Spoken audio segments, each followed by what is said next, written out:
Hello students, स्वागत है आप सभी का हमारे चैनल में। तो देखिए, आज के इस वीडियो में हम लोग आपको बताएंगे जो हमारा बीएससी फोर्थ सेमेस्टर का, ठीक है, मैथमेटिक्स का जो मैकेनिक्स का बुक है, ठीक है, हम उसके जो है हमारा जो उसमें पार्ट ए है स्टैटिक्स, ठीक है, उस पार्ट ए का जो है आज हम लोग उस बुक को स्टार्ट कर रहे हैं और उस पार्ट ए का हम लोग चैप्टर 1 जो है इस वीडियो में इंट्रोडक्टरी बेसिक कॉन्सेप्ट जो है वो डिस्कस करेंगे। ठीक है, तो चलिए इस वीडियो को स्टार्ट करते हैं।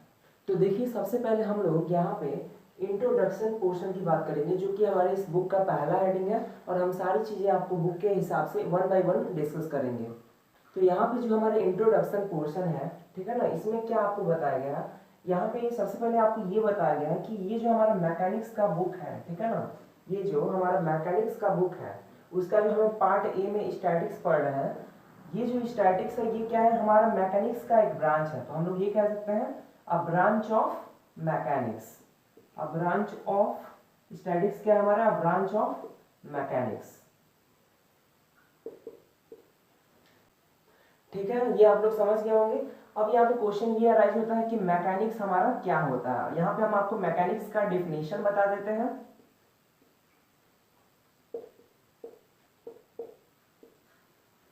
तो देखिए, यहाँ पे मैकेनिक्स का डेफिनेशन भी बहुत ही इजी है हमारा। आप लोग जनरली मैकेनिक्स जो है फिजिक्स में पढ़ते हैं, जो कि उसमें फिजिक्स से ही ये रिलेटेड है, लेकिन क्योंकि ये मैथमेटिकल इसमें चीज़ें ज़्यादा होती हैं, इसलिए ये आपके बीएससी ग्रेजुएशन में जो है आपको इसको मैथमेटिक्स में भी बताया गया है। तो यहाँ पे मैकेनिक्स का डेफिनेशन बस यही है कि मैकेनिक्स हमारे फिजिक्स का वह ब्रांच होता है या साइंस का वह ब्रांच होता है जिसमें हम लोग फोर्सेस के इफेक्ट के बारे में स्टडी करते हैं किसी भी बॉडी पे। ठीक है, और इस डेफिनेशन को भी हम लोग यहाँ पे लिख सकते हैं कि it is a branch of science, it is a branch of science, science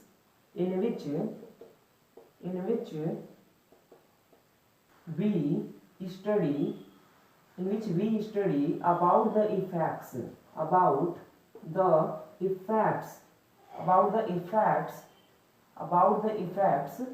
by the forces। किसके द्वारा इफेक्ट्स जो मिलता है हमें, फोर्सेस के द्वारा मिलता है, ऑन द बॉडीज। ठीक है, आप लोग ये समझ गए होंगे कि मैकेनिक्स क्या है, एक ब्रांच है साइंस का जो कि जिसमें हम लोग स्टडी करते हैं इफेक्ट्स ऑफ फोर्सेस के बारे में बॉडीज पर, बहुत से हमारे बॉडीज पर।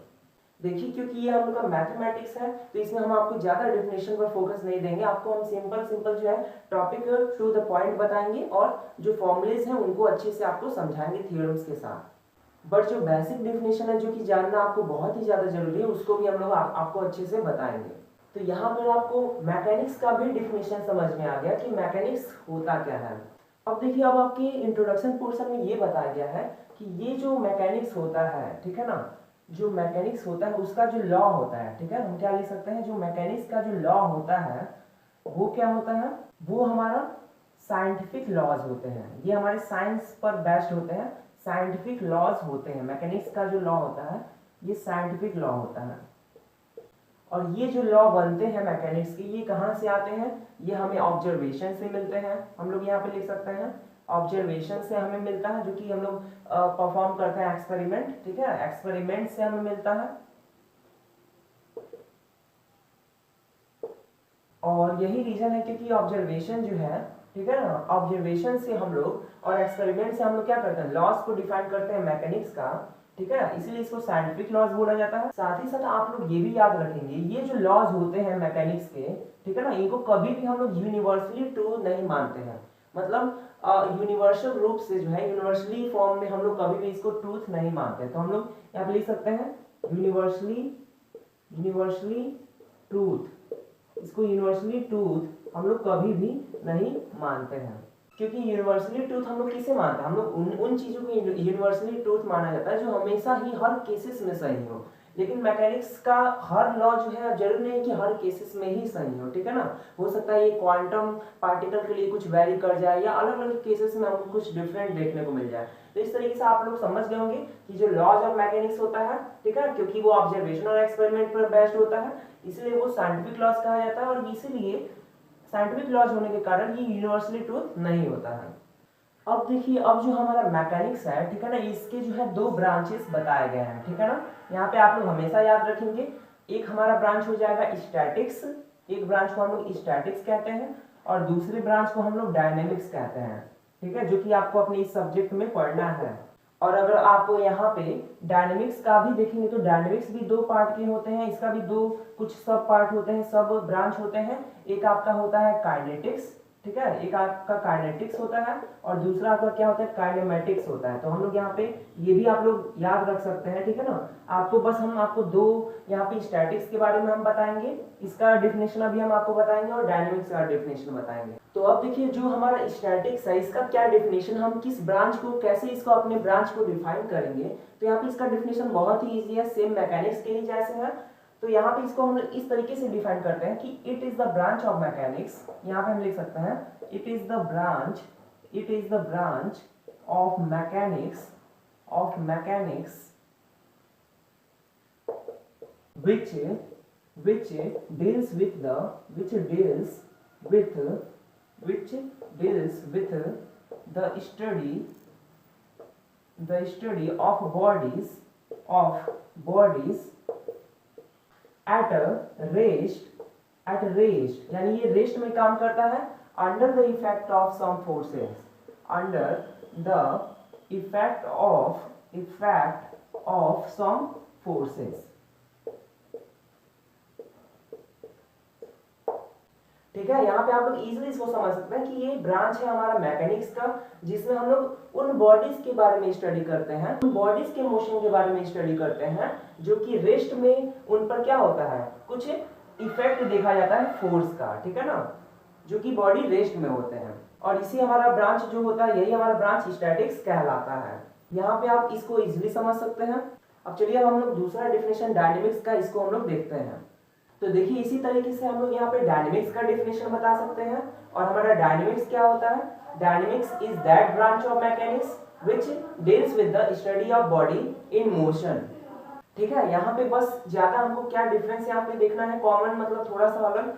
तो यहाँ पे हम ये कह सकते हैं कि स्टैटिक्स में हमारा क्या होता था, रेस्ट में बॉडी होता था, और यहाँ डायनेमिक्स में हमारा जो बॉडी बस होगा वो क्या होगा, बॉडी इन मोशन, ठीक है। कहने का मतलब हमारा बॉडी मोशन में होगा और उस पर जो हम लोग फोर्स की इफेक्ट्स को स्टडी करेंगे। और यहाँ पे आपके इंट्रोडक्शन सेक्शन में बस थोड़े से डेफिनेशंस बताए गए हैं, और इतना जो हम लोग ने आपको अभी तक बताया, यही सारी चीजें आपको बताई गई हैं, और इस तरीके से आपका इंट्रोडक्शन पोर्शन भी क्लियर हो गया। चलिए अब हम आपको नेक्स्ट हेडिंग बताते हैं। तो देखिए, जो हमारा दूसरा हेडिंग है, यहाँ पे हमारा दूसरा हेडिंग क्या है, डेफिनेशंस, ठीक है। इसमें आपको जो है मैकेनिक्स से रिलेटेड कुछ बेसिक टर्म्स बताए गए हैं, उसको यहाँ पे डिफाइन किया गया है। तो चलिए अब हम आपको इसको बताते हैं। तो देखिए, जो हमारा यहाँ पे जो डेफिनेशन है, जो पॉइंट्स है वहाँ पे कैसे है, देखिए ध्यान से। यहाँ पे जो हमारा पहला पॉइंट है, ये है रिजिड बॉडी, ठीक है ना। यहाँ पे हमने सारे 7 पॉइंट्स यहाँ पे है टोटल, जिसका डेफिनेशन आपको इस सेक्शन में दिया हुआ है, तो उसको हम लोग बता रहे हैं। यहाँ पे जो पहला ये है रिजिड बॉडी, दूसरा है फोर्स, ठीक है, तीसरा हमारा वेट, फिर हमारा चौथा क्या है, टेंशन एंड थ्रस्ट, फिर यहाँ पे पांचवा है हमारा अट्रैक्शन एंड रिपल्सन, फिर हमारा 6 है प्रेशर, और 7वां है एक्शन एंड रिएक्शन। तो ये बहुत छोटे छोटे टर्म्स है, आप इसको समझ सकते हैं। इसका डेफिनेशन आपके बुक में भी दिया होगा, हम यहाँ पे आपको समरी में कुछ इसका छोटा छोटा डेफिनेशन बता देते हैं, ताकि आपको भी अपने क्वेश्चंस को समझने में आसानी होगा। तो देखिए, यहाँ पे हम रिजिड बॉडी किसे कहते हैं। यहाँ पे आपका पहला जो रिजिड बॉडी है, रिजिड बॉडी हम सिंपली एक ऐसी बॉडी को कहते हैं, ठीक है, जिसका क्या हो, एक फिक्स्ड मास हो, इसका एक फिक्स्ड मास हो, हम लिख सकते हैं रिजिड बॉडी ऐसी बॉडी को कहते हैं जिसका एक फिक्स्ड मास हो, साथ ही साथ इसका एक फाइनाइट वॉल्यूम भी हो, ठीक है ना। तो हम यहाँ पे ये बता सकते हैं इसका एक फाइनाइट वॉल्यूम भी हो। और भी इसको और भी अलग अलग तरीके से आपको बताया जाता है, डिफाइन किया जाता है। तो यहाँ पे बेसिकली आप ये नॉलेज यहाँ पे लेके चलिए कि फिक्स्ड मास और फाइनाइट वॉल्यूम हो, ये बस इसी को हम लोग क्या कहेंगे, रिजिड बॉडी कहेंगे। साथ ही साथ हम लोग ये भी कहते हैं कि जो हमारा रिजिड बॉडी होता है, अगर हम उस पर फोर्स, नॉर्मली कोई भी फोर्स अप्लाई करते हैं तो वो डिफॉर्म नहीं होता है, ठीक है। और साथ ही साथ अगर एक रिजिड बॉडी है तो उसके अंदर का अगर दो पार्टिकल के बीच का जो है डिस्टेंस अगर हम देखें, तो जब हम फोर्स अप्लाई करते हैं तो फोर्स अप्लाई करने के बाद भी हमारा दो पार्टिकल P1 और P2 के बीच का जो डिस्टेंस होता है वो चेंज नहीं होता है, ठीक है। ये भी रिजिड बॉडी के बारे में बताया जाता है। इस तरीके से आप इसका डेफिनेशन देख भी लिए हैं, समझ में भी आ गया होगा। नेक्स्ट हम बताते हैं फोर्स। तो देखिए फोर्स आप लोग अपने बुक में भी पढ़ते हैं, आपको फिजिक्स में भी पढ़ाया जाता है। फोर्स क्या होता है? फोर्स एक कॉज होता है जिसकी वजह से किसी बॉडी में चेंजेस प्रोड्यूस किए जा सकते हैं। साथ ही साथ हम ये भी बताते हैं कि जो पुश और पुल होता है, इसी को हम लोग क्या कहते हैं? पुश और पुल जो होता है, जो है किसी चीज को जो है खींचना या धक्का देना, उसका जो इफेक्ट मिलता है किसकी वजह से मिलता है, उसी इफेक्ट को हम लोग फोर्स कहते हैं। ठीक है, यहाँ पे आपको ये भी क्लियर हो जाएगा। और भी यहाँ पे कुछ चीजें बताई जा सकती हैं, जैसे फोर्स जो है किस किस फैक्टर्स पर डिपेंड करता है। अगर आपको इसको बताना हो तो आप क्या बता सकते हैं कि फोर्स का जो मतलब यहाँ पे जो फैक्टर है वो हम बता सकते हैं कि पहला वो अप्लाइड फोर्स के मैग्नीट्यूड पर डिपेंड करता है। ठीक है, फिर साथ ही साथ वो किस डायरेक्शन में अप्लाई हो रहा है इस पर भी डिपेंड करता है। और साथ ही साथ यहाँ पे हम ये भी कह सकते हैं कि जो पॉइंट ऑफ डायरेक्शन होता है फोर्स का, वो भी उस पर भी हमारा फोर्स डिपेंड करता है, उसका वैल्यू डिपेंड करता है। फिर यहाँ पे हमारे पास अगला क्या हमारा वेट। वेट क्या होता है, यहाँ पे आप ध्यान से देखिए, वेट को जनरली हम लोग W से रिप्रेजेंट करते हैं, और किसी भी बॉडी की ये जो है वेट को बताता है, यानी लोड को बताता है, वो कितना भारी है, कितना क्वांटिटी उसका अंदर का है।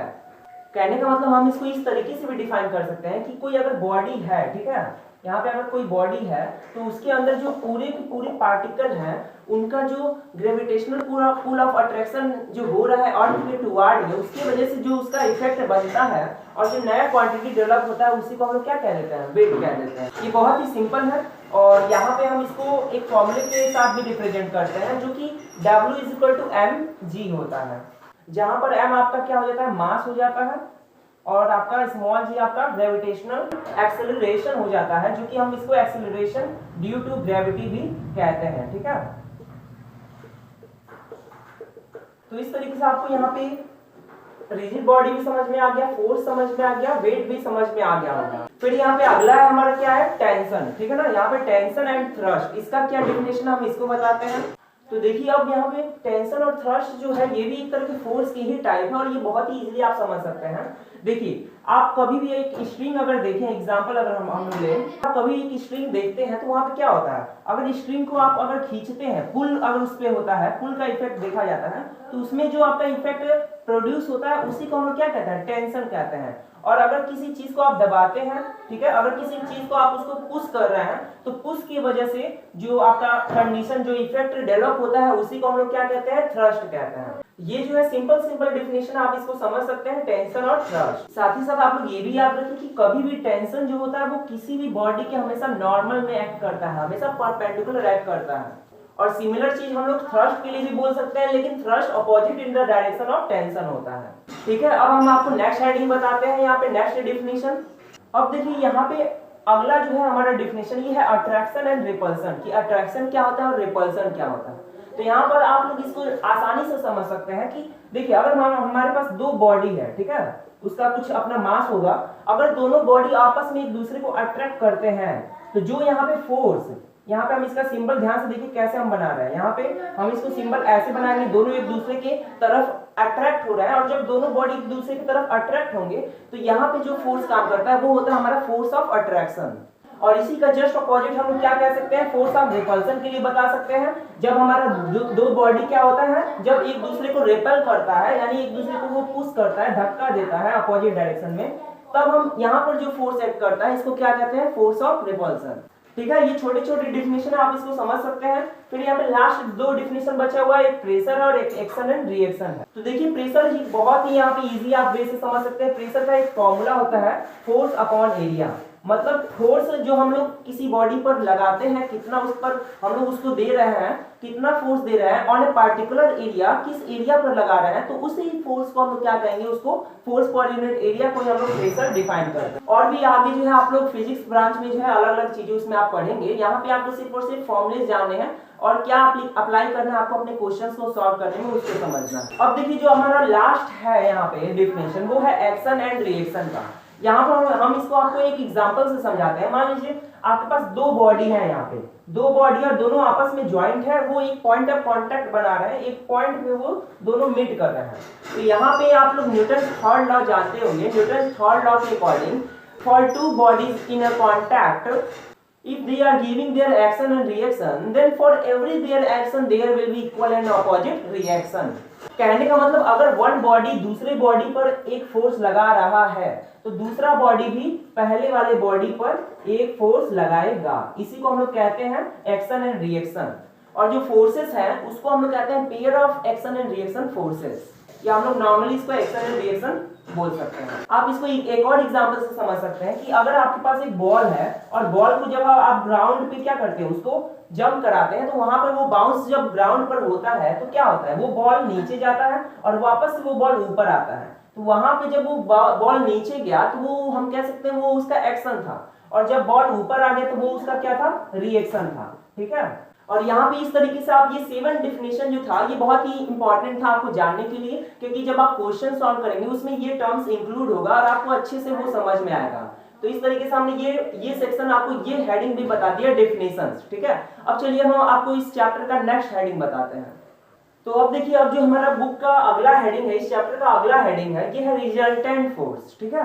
यहाँ पे हमने आपको अपने चैप्टर का नाम भी बताया था, इंट्रोडक्शन टू बेसिक कॉन्सेप्ट्स, यानी स्टैटिक्स का जो बेसिक कॉन्सेप्ट्स है उसको जो है इंट्रोड्यूस कराया जा रहा है, मैकेनिक्स का बेसिक कॉन्सेप्ट आपको बताया जा रहा है। यहाँ पे जो हमारा हेडिंग है ये क्या है, रिजल्टेंट फोर्स। अब चलिए हम आपको जो है रिजल्टेंट फोर्स को डिफाइन कराते हैं, इसको बताते हैं।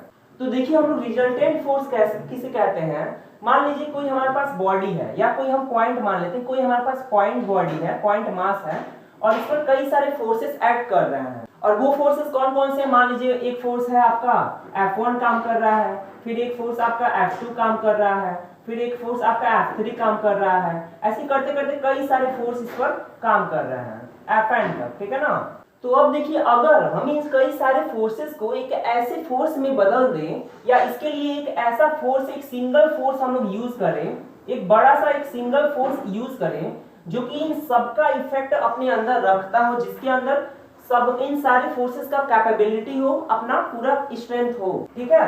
तो उसी फोर्स को हम लोग क्या कहते हैं, इन सारे फोर्सेस का हम कहते हैं कि वो क्या है, रिजल्टेंट है। और इसे हम लोग जनरली R से रिप्रेजेंट करते हैं, और ये क्या होता है, रिजल्टेंट होता है ऑफ फोर्स। इसी को हम लोग रिजल्टेंट ऑफ फोर्स कहते हैं।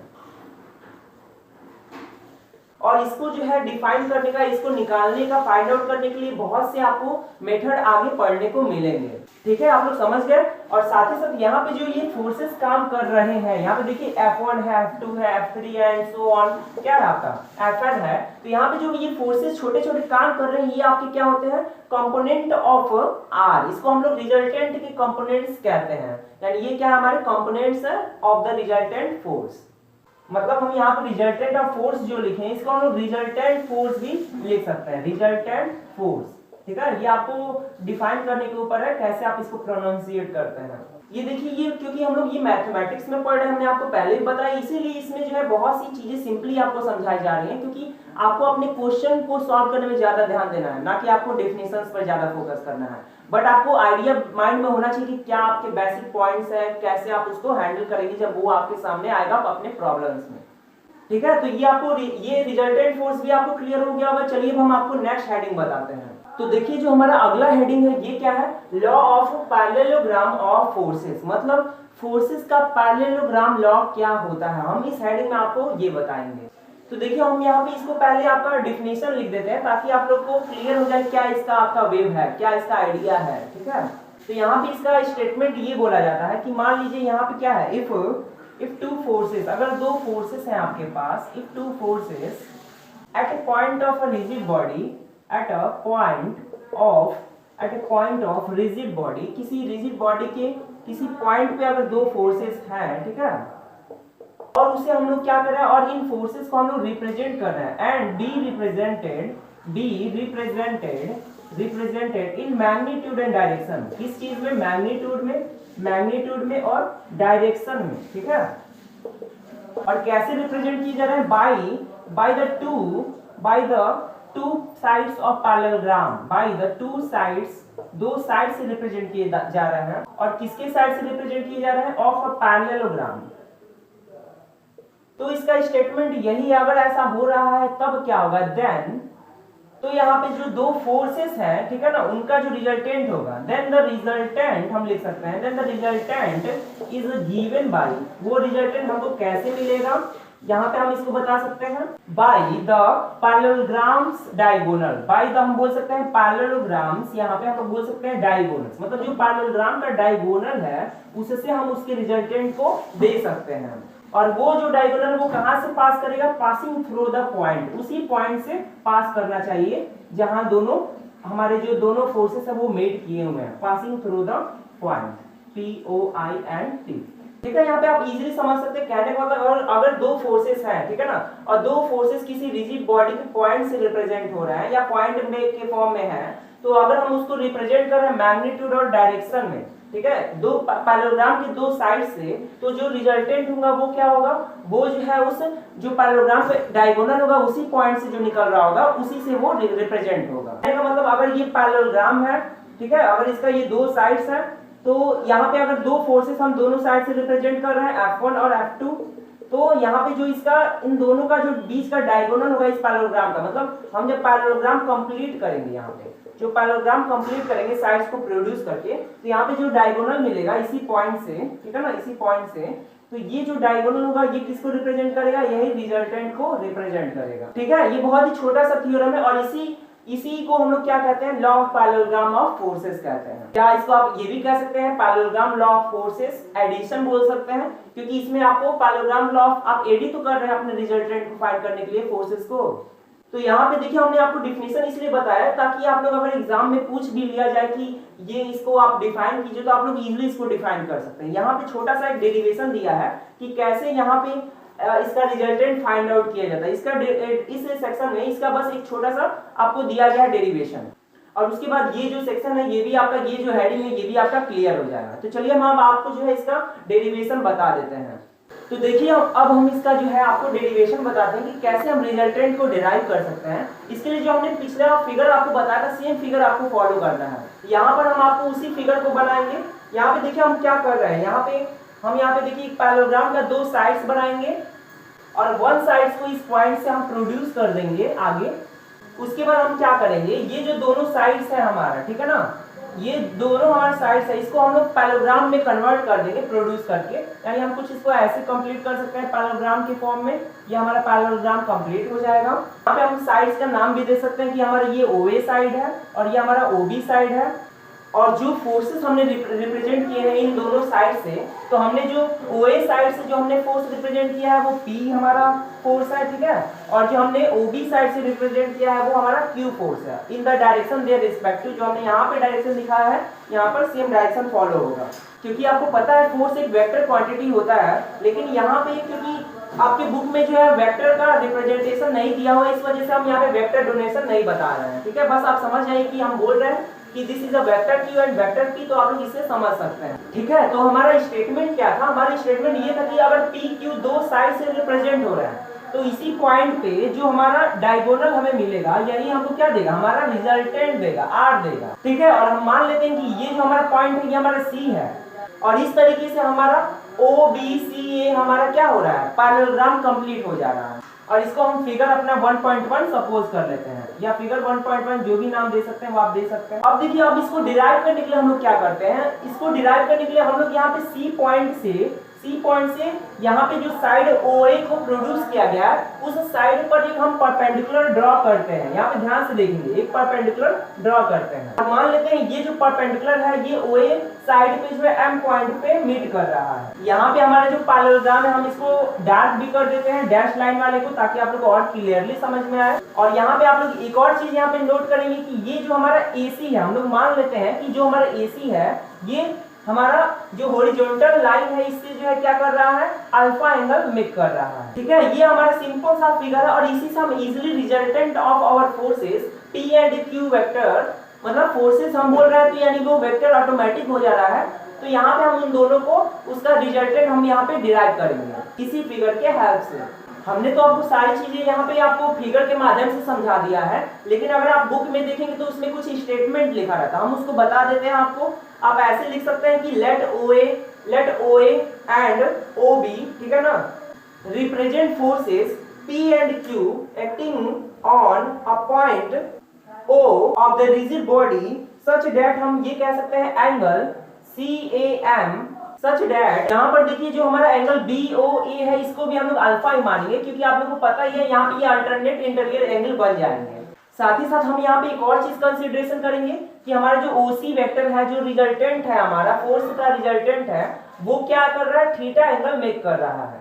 ठीक है, और साथ में आप क्या लिख सकते हैं, आप ये लिख सकते हैं कि if the diagonal OC represents the resultant of the forces of the parallelogram, ठीक है ना, OACB, या आप इसको BOC जैसे चाहे वैसे नाम दे सकते हैं। तो बस ये सारी चीजें लिखने वाली थी, हमने आपको इसको समझा भी दिया है, आप लोग इसको इजीली समझ सकते हैं। अब चलिए हम अपने डेरिवेशन पे आते हैं। तो देखिए यहाँ पर आपका डेरिवेशन बहुत ही इजी, आप इसको बहुत ही अच्छे से सॉल्व कर सकते हैं। यहाँ पे ध्यान से देखिए, आपको क्योंकि रिजल्टेंट निकालना है तो हम लोग क्या करेंगे, हम सपोज कर लेंगे कि हमको r² हमको वैल्यू मिल रहा है। हम यहाँ पे r² क्यों सपोज कर रहे हैं, क्योंकि हमको पता है कि हम यहाँ पे पाइथागोरस जब भी थ्योरम यूज करेंगे तो हमको r² मिलेगा, हमको स्क्वायर क्या ही क्वांटिटी मिलेगा, और उसके बाद जो भी आंसर आएगा उसके बाद हम स्क्वायर हटा देंगे तो हमको अपना r रिजल्टेंट मिल जाएगा। तो हम यहाँ पे सबसे पहले r² लिखते हैं। r² को हम क्या लिख सकते हैं, तो अगर आप ध्यान से इस फिगर में देखेंगे तो यहाँ पे इस फिगर में आप देखें OCM हमको एक राइट एंगल ट्रायंगल मिल रहा है, और इस फिगर OCM में हमको राइट एंगल ट्रायंगल मिल रहा है, और with the help of Pythagoras theorem हम क्या कर सकते हैं, r² की वैल्यू लिख सकते हैं, जो कि किसके बराबर है, OC² के। ध्यान से आप लोग देखेंगे तो यहाँ पे हमारा r² किसके बराबर हो गया, OC² के बराबर हो गया। ठीक है, अभी हम बाद में यहाँ पे साइड में लिख भी देंगे कि भाई पाइथागोरस थ्योरम, और साथ ही साथ फिर हम इसको क्या लिख सकते हैं, और साथ ही साथ यहाँ पे जो हमारा पाइथागोरस थ्योरम हमने आपको बताया, तो यहाँ पे क्या हो जाएगा, हाइपोटेनस का स्क्वायर क्या हो जाएगा, बेस का स्क्वायर प्लस यहाँ पे परपेंडिकुलर का स्क्वायर। तो हम लोग लिख सकते हैं कि OC² is equal to OM² plus CM²। तो यहाँ पे हम लोग लिख देंगे OM² प्लस CM²। ठीक है, और यहाँ से ही हम लोग, बस ये पहला स्टेप है, यहाँ से हम लोग इजीली अपना one by one step follow करेंगे और इजीली हम अपने रिजल्टेंट को फाइंड आउट कर सकते हैं। यहाँ पे हम लोग लिख भी सकते हैं बाय पाइथागोरस थ्योरम। ठीक है ना, यहाँ पे बाय पाइथागोरस और यहाँ पे थ्योरम। ठीक है, तो अब देखिए अब हमारा नेक्स्ट स्टेप क्या होगा। यहाँ पे हमको क्या मिला, यहाँ पे हमें मिला OM² प्लस CM²। अब आप लोग ध्यान से अगर देखेंगे तो आप लोग क्या कर सकते हैं, यहाँ पे जो OM² है, OM² को आप चेंज कर सकते हैं, और OM² को क्या लिख सकते हैं, OA प्लस AM। तो हम यहाँ पे इसको लिख देते हैं कि OA प्लस AM का होल स्क्वायर प्लस CM²। ठीक है, हम लोग इसको OA और AM के फॉर्म में क्यों लिखे, इसलिए हम लोग ने ऐसा किया ताकि हम लोग को जो है फोर्सेस अपने साइड्स में इंक्लूड हो जाए, क्योंकि हमको वही साइड्स चाहिए जिसमें हमारा दो फोर्सेस इंक्लूड हो, और तभी हम अपने रिजल्टेंट R को फाइंड आउट कर सकते हैं, OC को फाइंड आउट कर सकते हैं। और देखिए यहाँ पे हम कुछ चीजें डायरेक्टली आपको बताएंगे, और यहाँ पे प्रोजेक्शन फॉर्मूले आपने पढ़ा ही होगा in the right angle triangle, उसी का हम लोग यूज करेंगे और अपना नेक्स्ट स्टेप फॉलो करेंगे। तो यहाँ पे जो हमारा नेक्स्ट स्टेप होगा, यहाँ पे क्या हम लिख सकते हैं, ध्यान से देखेंगे, यहाँ पे जो OA है, ध्यान से देखिए, यहाँ पे जो OA है, OA को हम लोग क्या देख सकते हैं, यहाँ पे P, हम लोग OA को P लिख सकते हैं, क्योंकि यही P हमारा फोर्स OA से रिप्रेजेंट हुआ है, तो हमने OA को P लिख दिया। फिर यहाँ पे आप लोग देखें AM है, हमारे पास AM है। अब AM को हम लोग क्या करेंगे, क्योंकि हमने अल्फा एंगल लिया हुआ है, तो हम लोग क्या करेंगे, AM को अल्फा एंगल के टर्म में लिखेंगे, और सिंपल सी बात है, यहाँ पे प्रोजेक्शन फॉर्मूला यूज होगा, और जब AM को अल्फा के टर्म में लिखेंगे तो AM क्या हो जाएगा, AM, आप ध्यान से देखेंगे तो Q के टर्म में AM हम लिख सकते हैं, मतलब इस साइड के टर्म में हम AM को लिख सकते हैं, और AM क्या हो जाएगा, Q cos अल्फा। ठीक है ना, ये साइड cos अल्फा AM हो जाएगा, यानी हम कह सकते हैं Q cos अल्फा हो जाएगा, क्योंकि ये क्या है, इसी लाइन का, इसी साइड का प्रोजेक्शन है AM, तो हम AM को लिख सकते हैं Q cos अल्फा, और ये टोटल का क्या है, हमें स्क्वायर निकालना है। तो लोग यहाँ पे ध्यान से देखेंगे, हम लोग CM को क्या लिख सकते हैं, CM को हम लोग लिख सकते हैं Q sin अल्फा। जैसे हमने यहाँ पे Q cos अल्फा AM को लिखा, वैसे ही सिमिलर वे से हम लोग Q sin अल्फा हम लोग लिख देंगे हमारे CM को। ठीक है, अब हम इसको बस सॉल्व करेंगे तो हमारा रिजल्टेंट हमको मिल जाएगा। तो देखिए अब हमको क्या मिल गया, हमारा रिजल्टेंट का स्क्वायर मिल गया, जो कि P plus Q cos alpha का होल स्क्वायर है, और फिर यहाँ पे क्या है, प्लस Q sin अल्फा का होल स्क्वायर। अब हम यहाँ पे यहाँ पे हम लोग स्टेप बाय स्टेप इसको हम लोग सॉल्व करेंगे। तो यहाँ पे हमको जब इसको सॉल्व करेंगे तो हमें क्या मिल जाएगा, R², जब हम इसको A प्लस बी का होल स्क्वायर फॉर्मूला से एक्सपेंड कर देंगे और इसको एक स्क्वायर के फॉर्मूला से एक्सपेंड कर देंगे, तो यहाँ पे मिल जाएगा हमें P² plus Q² cos² alpha ठीक है, और यहाँ पे हो जाएगा 2pq cos अल्फा, फिर यहाँ पे हमारा हो जाएगा प्लस क्यू स्क्वायर और यहाँ पे क्या हो जाएगा साइन स्क्वायर अल्फा। अब हम यहाँ का सॉल्यूशन जो हम आपको यहाँ बताते हैं, यहाँ पे अब हमारा आर स्क्वायर क्या हो जाएगा, ध्यान से अगर आप लोग देखेंगे तो हमारा आर स्क्वायर जो है, आर स्क्वायर क्या हो जाएगा, यहाँ पे देखिए ध्यान से, पी स्क्वायर हम लोग लिख देंगे और यहाँ पे हमारा जो है क्यू स्क्वायर हो जाएगा और क्यू स्क्वायर के साथ कॉमन क्यू स्क्वायर हमारा कॉमन रहेगा और उसके अंदर क्या रहेगा, साइन स्क्वायर रहेगा और प्लस कॉस स्क्वायर अल्फा रहेगा। मतलब यहाँ पे हम लोग क्या लिख देंगे, यहाँ पे हम लोग लिख देंगे P square plus Q square यहाँ पे लिख देंगे और अंदर क्या हो जाएगा sine square alpha plus cos square alpha, ठीक है। और फिर जो हमारा बचा हुआ है, क्या हमारा बचा हुआ है, हमारा बचा हुआ है 2pq cos अल्फा, तो हम लोग यहाँ पे लिख देंगे 2pq cos अल्फा। अब हम देखिए इसको आसानी से सॉल्व कर सकते हैं और हमारा आर स्क्वायर हमें क्या मिल जाएगा, हमें हमारा स्टैंडर्ड आर स्क्वायर का फॉर्मूला मिल जाएगा, जो कि यहाँ पे देखिए पी स्क्वायर हो जाएगा यहाँ पे पी स्क्वायर और यहाँ पे क्यू स्क्वायर हो जाएगा, क्योंकि आपको पता है साइन स्क्वायर अल्फा और कॉस स्क्वायर अल्फा का वैल्यू 1 होता है। और यहाँ पे जो बचा हुआ है 2pq cos अल्फा और यही हमारा क्या हो जाएगा आर स्क्वायर का फॉर्मूला हो जाएगा, रिजल्टेंट के स्क्वायर का फॉर्मूला हो जाएगा। और इसी तरीके से वन मोर फॉर्मूला हम लोग लिख सकते हैं आर का, अगर हमको लिखना हो तो आर का वैल्यू क्या हो जाएगा, आर का वैल्यू क्या हो जाएगा यहाँ पे P square plus Q square same value रहेगा, सारा का सारा हम लोग क्या कर देंगे स्क्वायर रूट लगा देंगे, यानी रूट में हम लोग सारे वैल्यूज को रख देंगे और ये हमारा जो है रिजल्टेंट का फॉर्मूला है। और देखिए इस तरीके से हमने यहाँ पे जो दो फोर्सेस है, दो साइड से जो पैरेललोग्राम के रिप्रेजेंट हुए हैं, हमने उसका भी एक्सप्रेशन आपको बता दिया कि कैसे उसका रिजल्टेंट आपको फाइंड आउट करना है। अब यहाँ पे आप लोग ध्यान दीजिए, अगर हम लोग ये मान रहे हैं कि आर हमारा क्या है, ओए से हमारा हॉरिजॉन्टल से थीटा एंगल मेक कर रहा है, तब हम इसको क्या लिख सकते हैं, तब यहाँ पे हम यहाँ पे tan थीटा का वैल्यू फाइंड आउट कर सकते हैं। और tan थीटा को अगर आप लोग ध्यान से देखें तो यहाँ पे एक ट्रायंगल है, हमें मिल रहा है tan थीटा और यहाँ पे हम लोग tan थीटा को क्या लिख सकते हैं, P by B form, perpendicular by base form लिख सकते हैं और ये हो जाएगा CM अपॉन OM, यानी हम इसको लिख सकते हैं CM अपॉन OM। और with the help of CM upon OM हम इसको आसानी से सॉल्व कर सकते हैं। और CM को हमने आपको ऑलरेडी बता दिया था कि हमारा CM क्या आ रहा था, Q sin अल्फा हमको मिला था और हमारा OM क्या हो जाएगा, OM हमारा OA प्लस AM हो जाएगा, यानी हम यहाँ पे OA प्लस AM लिख सकते हैं हमारा OM को। और इसको और हम अगर सॉल्व करें तो हमारा क्या हो जाएगा, Q sin अल्फा हो जाएगा और नीचे आप लोग ध्यान से देखें तो OA हमारा क्या है, P है और हमारा AM हमारा क्या, हमने ऑलरेडी इसको भी डिराइव किया था, ये हमारा हो जाएगा Q cos अल्फा। और देखिए इस तरीके से अगर हमको थीटा एंगल फाइंड आउट करना हो तो थीटा एंगल अगर हमको फाइंड आउट करना है तो इस एक्सप्रेशन से हम लोग आसानी से फाइंड आउट कर सकते हैं। और ये कैसे हम लोग फाइंड आउट करेंगे, तो ये हम लोग ऐसे फाइंड आउट करेंगे कि थीटा निकालना हो तो हम लोग tan इनवर्स निकालेंगे और किसका निकालेंगे, यहाँ पे Q sin अल्फा और अपान P plus Q cos alpha का हम लोग इनवर्स निकाल लेंगे। ठीक है, आप लोग को समझ में आ गया। अब देखिए इस सेक्शन में, इस हेडिंग में बस आपको इतना ही बताया गया है और यहाँ पे आपको जो है इस फॉर्मूले से रिलेटेड, यहाँ पे थीटा एंगल से रिलेटेड आपको कुछ यहाँ पे केसेस बताए गए। अब चलिए हम आपको वन बाय वन वो लास्ट जो केसेस है हम उसको डिस्कस करते हैं कि क्या क्या वैल्यू थीटा का होगा तो हमें क्या क्या आउटकम्स मिलेंगे, क्या क्या अपना रिजल्ट मिलेगा।